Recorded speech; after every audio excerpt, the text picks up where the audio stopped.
Is it that you hold your mushaf, are reciting from it, and yet your mind is wandering from the food and the fridge to the weather outside?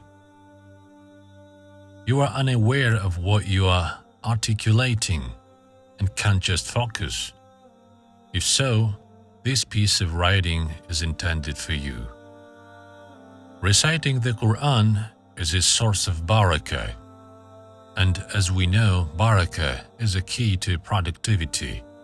Therefore, we must aim to recite it in anticipation of Allah's pleasure and barakah from Him. Indeed, reading the Arabic words contains reward, and you attain 10 rewards for every single letter that you pronounce. However, reading while reflecting and reciting with comprehensions holds a greater benefit. Unfortunately, Arabic, for many of us, is a foreign language, and we are only skimming through the pages. Here are some tips for a productive Qur'an recital. Get the most benefit out of it.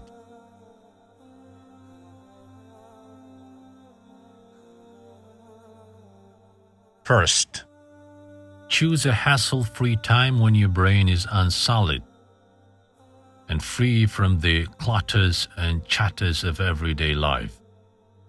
The best time for sure is around Fajr. It's the time of barakah, and reciting Qur'an at that time is witnessed, as Allah says, establish prayer at the decline of the sun from its meridian until the darkness of the night, and also the Qur'an of dawn.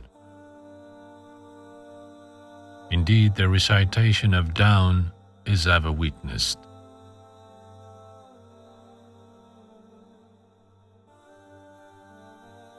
Second, seat yourself in a peaceful spot where there is no distraction and you can easily concentrate.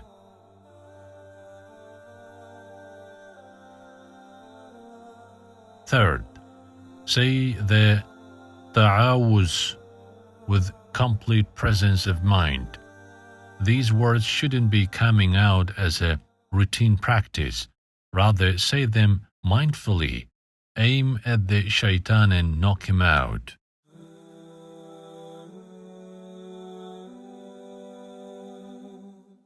Fourth, be in a state of tahara.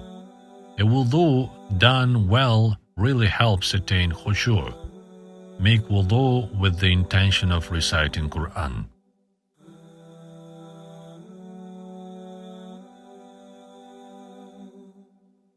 Fifth, learn the language. If you don't know Arabic, then now is your time to start. There are plenty of avenues for learning Arabic. Take online classes, live classes, download books, etc. For the understanding of Qur'an in particular, learning word-for-word translation is an easier task. Speaking from experience, if you memorize the words of first 10 chapters, you'll be able to understand almost the whole Qur'an. Nonetheless, for a deeper understanding, learning the Arabic language is essential, but both can go hand in hand, and by learning word-by-word meanings, you'll at least be able to make out what you are reciting. Start out small. Learn 5-10 words per day, or as per your convenience. Word-for-word translations are readily available on the internet.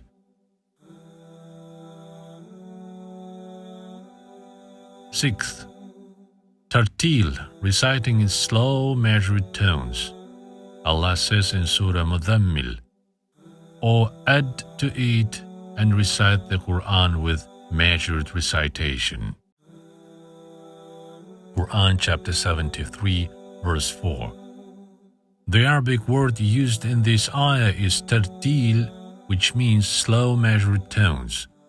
According to Ibn Kathir, the meaning of this ayah is recite the Qur'an slowly, making the letters clear, but this is assistance in understanding and pondering the meaning of the Qur'an.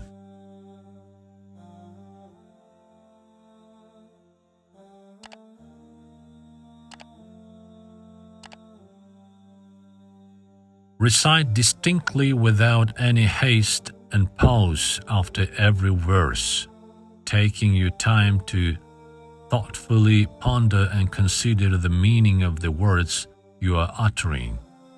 If it contains the mention of Allah's being and attributes, let your heart be filled with love and awe. If it expresses His mercy, ask for His mercy. If it mentions His wrath and His punishment, seek refuge from it. If it enjoins something or forbids something, then try to understand what has been enjoined and what has been forbidden.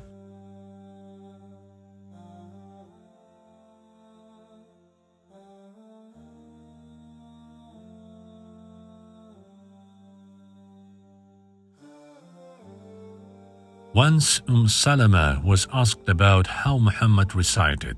She replied, "He recited every verse separately and distinctly, and observed a pause at the end of every verse. For instance, he recited Alhamdulillahi Rabbil Alameen and paused, then recited Ar-Rahmanir Rahim and paused, and then recited Maliki Yawmiddin." Similarly, Hudayfa bin Yaman, may Allah be pleased with him, reports, "Once I stood beside the Holy Prophet, peace and blessings of Allah be upon him, in the night prayer to see how he recites the Qur'an. I noticed that he glorified Allah where he should be glorified, invoked and supplicated Allah where he should be invoked and supplicated, and sought refuge of Allah where his refuge should be sought."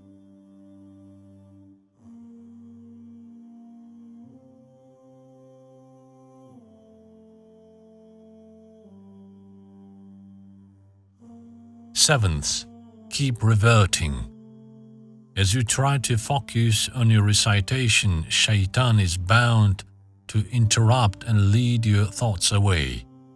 He'll remind you of what happened at your office the other day, or about these so many important and unfinished tasks that await you, and so on. Don't give up, don't get frustrated. Just make an effort and keep coming back, as Allah subhanahu wa ta'ala loves this effort of yours.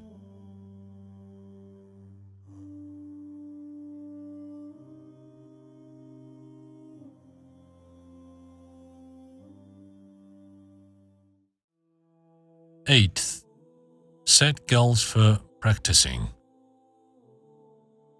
When you are finished and have pondered over some portion of this holy book, decide on one thing that you've read about and aim to implement that injunction in your life. Qur'an was sent not just for us to beautify our voices while reciting it, or merely as a general knowledge book. It is a book to practice upon, and inshallah these little sincere steps will make us walk in the light of Qur'an.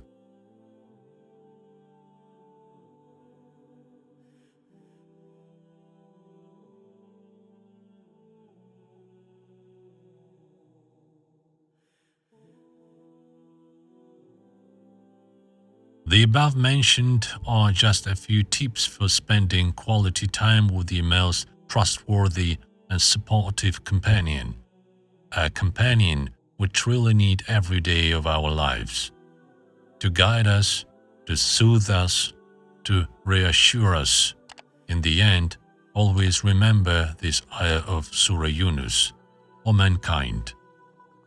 There has to come to you instruction from your Lord, and healing from what is in their breasts, and guidance and mercy for the believers. Say, in the bounty of Allah and in His mercy, in that let them rejoice. It is better than what they accumulate. Quran chapter 10, verses 57-58.